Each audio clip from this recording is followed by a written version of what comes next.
Ho ho, baby, do we have a lot to break down in this video, folks. We're going to go over the regional banking crisis, what's going on there with Janet Yellen, the Treasury, the Federal Reserve, and of course, we're going to go over a bunch of charts, stocks that I'm looking at, what I'm looking to do as the markets right now are moving up and the VIX is moving down. We have the VIX down 7.7% as the Russell's up 1.7%, the Nasdaq's up 0.4%, the S&P's up 0.6%, and we have the Dow Jones up 0.5%. So yeah, we have a lot to break down, so take a sip of your coffee, guys. Hit that like button. Make sure to subscribe. And don't forget to get up to 17 free stocks from Moomoo. More on that later. Those stocks are linked down below. And now let's dive into the video. So check it out. Again, we're up all across the board right now in the stock market as it is about noon on the East Coast. And what is standing out to me right off the bat, what I'm seeing on this 4-hour chart on SPY, and you guys can probably see it as well, I have it outlined right here, is that we're still in a downwards channel. And right now, in real time, where we are right now is at the top of the channel, which you guys can see. This has been resistance for months. You guys see it right here. We've been getting rejected at, well, maybe not months, but weeks. We've been getting rejected at the top of this channel. And you can see on the intraday chart, we're already starting to put in some lower highs. You guys see that here on SPY and on Triple Q for that matter. Let me pull it up and show you guys that. Triple Q is also putting in lower highs on the intraday, even though we're still up all across the board on all of these indexes. So is it the end of the world that we're putting in lower highs on the intraday on SPY and Triple Q? No, it's not. It's not the end of the world for the bulls, because on the 5-day chart, you can see the bulls are still in charge on Triple Q and on SPY. Let me pull that up and show you all. You can see that very, very clearly. But again, we have a massive resistance coming up, not only on SPY here at the top of the channel, which needs to break 400, 405, probably, even higher than that for this to really reverse. These levels need to break.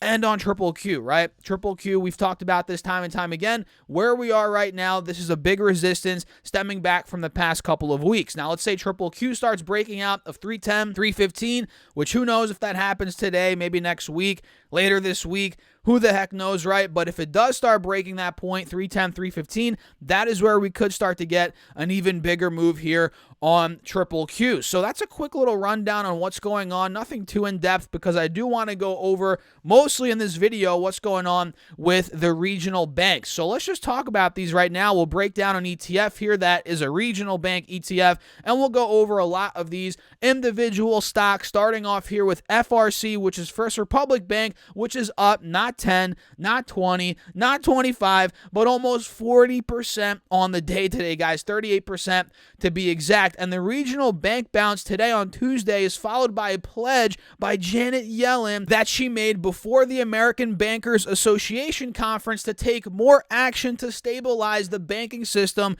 if needed to avoid contagion. So at this point, guys, the Fed, the Treasury, pal, Janet Yellen, they're looking to do anything to backstop these banks. They do not want another financial crisis, even though this could be the start of the next financial crisis for all we know. They're doing whatever they can do to prevent contagion. And quote, the steps we took, and this is straight from Janet Yellen, she said the steps we took were not focused on aiding specific banks or classes of banks. Our intervention was necessary to protect the broader U.S. banking system. She said that today in remarks prepared for a speech to the American Bankers Association, and similar, quote, and similar actions could be warranted if smaller institutions suffer deposit runs that pose the risk of contagion. And just think about this, guys.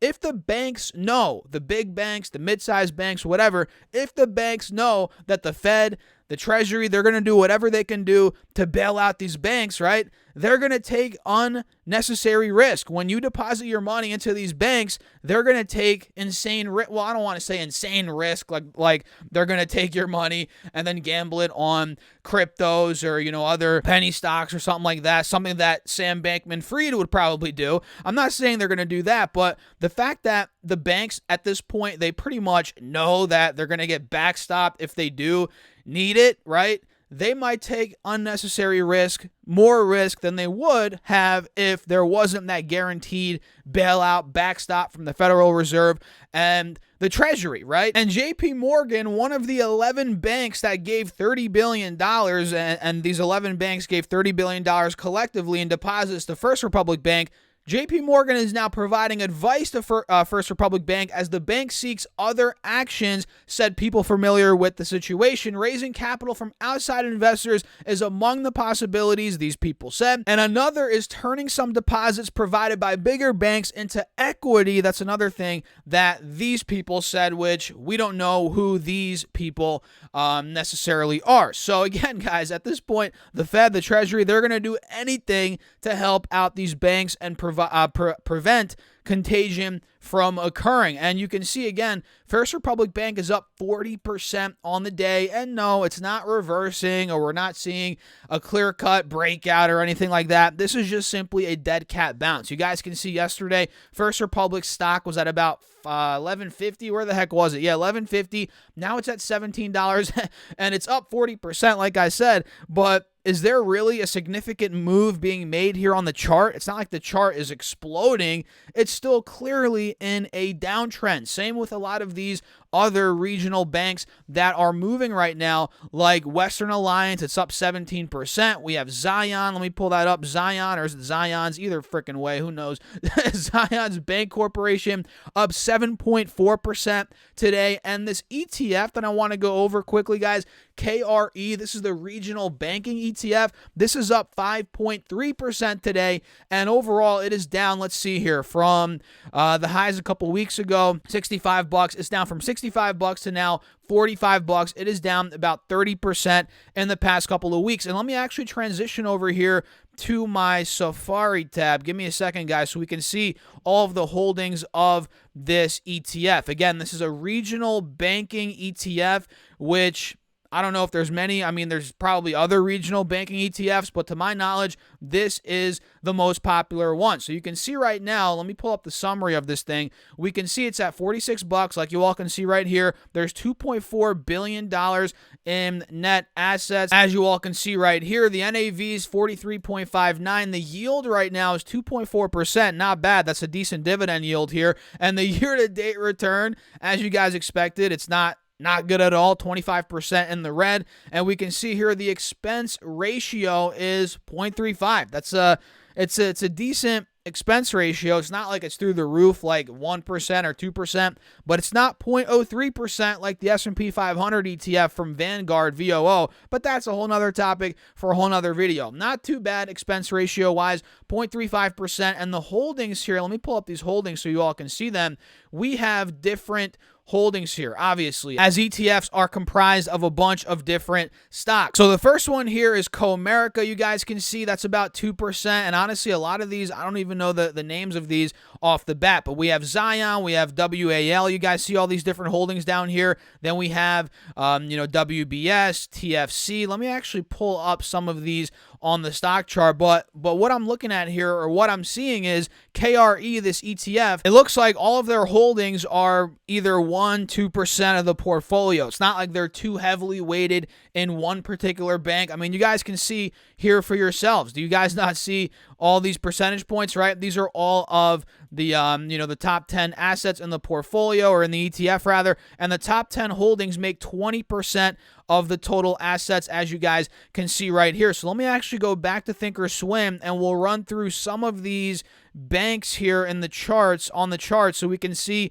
how they've been doing. So again, First Republic has easily been the most affected regional bank out of all these, and Comerica is also affected. Let me pull that up since it is the first one on that list for KRE. We can see Comerica is down from $76 to now $47. It got down to $29 at some point, at one point last week. That's insane. What else do we have here? We have Comerica. We have, EWBC, which I believe, I was looking at this one earlier. What is this one? This one's East West Bancorp. This is up 8% today. It was at $80 a couple weeks ago. Now it's at 59, pushing 60. We have FITB is another one. That's Fifth Third Bancorp. It's up 4%.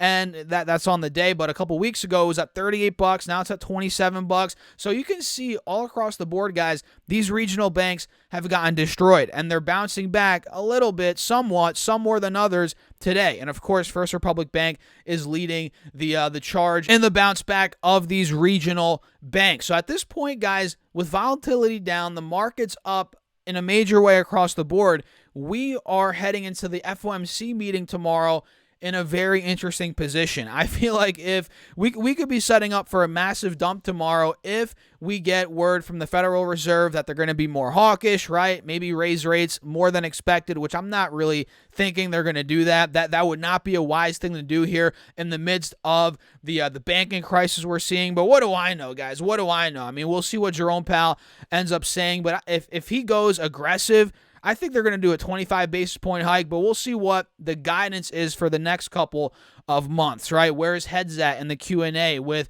I mean, think about it, guys. This press conference is going to be huge due to it being during the banking crisis. He's going to get a lot of tough questions tomorrow around what's going on, and we're going to have to see how he responds. And this could be setting up for a massive collapse overall in the markets here. Maybe not a massive collapse, but we could be setting up for maybe a dump back down to 380 on SPY, into the 380s, because we are overbought heading into this meeting, and we don't really know what's going to come out of it. Sure, 25 basis point hike, but what's going to happen in the Q&A, the press conference, the guidance, all that stuff. So for that reason, guys, I am keeping a very close eye on UVXY. And yes, that did rhyme. UVXY is down a lot today, 8.8%, and this thing is down from 730 about a week ago, not even, to now 550. It is down about 25%. So this is essentially a way that you can trade the VIX. The VIX right now is down at 22 points, which we can see right here is down big time. The VIX was just at 30. Now we're back to 22, and I'm not too convinced that the volatility is over. You know, I think we could get another big spike on the VIX. We can clearly see the trend here is still holding on the VIX. You guys see that, right? So this could be getting ready to bounce again, maybe after that Fed meeting. I'm speculating, guys, here between 2022. And if it does bounce, we see another major run back to the mid-20s, high 20s, into the 30s on the VIX. UVXY, that's where the money's going to be made. And UVXY essentially goes up whenever the VIX is going up, to keep it in layman's terms, right? And of course, these are very risky. These ETFs, these ProShares ETFs, very risky. They could go in either direction very aggressively, so keep that in mind. But for me, guys, I'm really looking to trade this thing, whether it's later today, tomorrow, heading into the Fed meeting.